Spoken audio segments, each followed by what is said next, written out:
I'm Barry Berman. Welcome to the Rebel Unit. The Rebel Unit is my gallery slash workshop. We are in the back. This is where we do a lot of the woodworking and milling.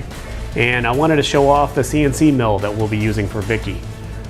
This is the first thing that I created when I got here about 2.5, 3 years ago.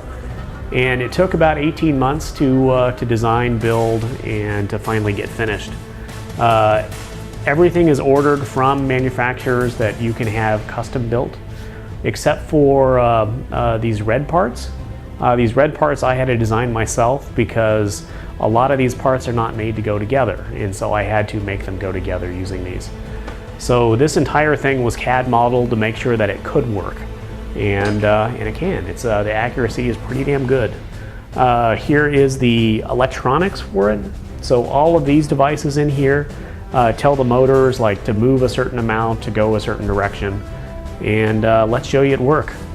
The number of axes that this moves is 6, so it can move an X, Y, and Z, and A, B, and C. So we'll show you it moving all of these right now. This is the X axis.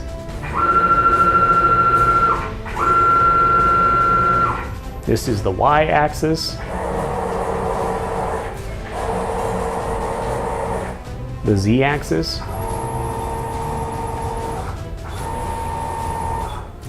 B axis. The C axis.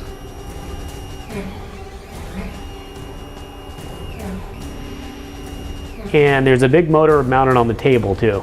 This is A.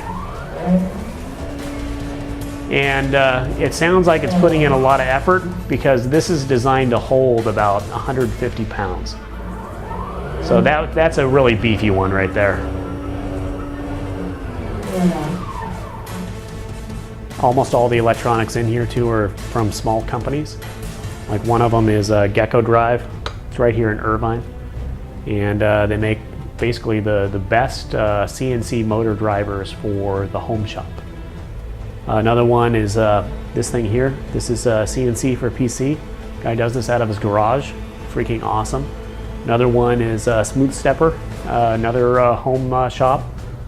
And the rest are, you know, basically Radio Shack parts. So anybody can do this.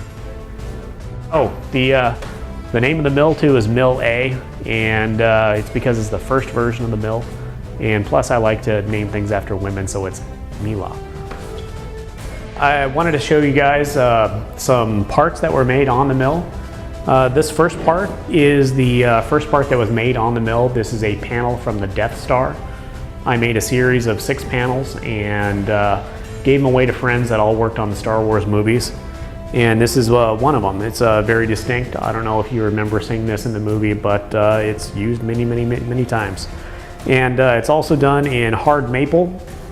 This maple is not quite as hard as steel, but it's a very hard wood, and I wanted to make sure I could do hard wood. Now, after doing that, I was like, well, can I cut metal? And the Silhouette series was a series to test cutting metal.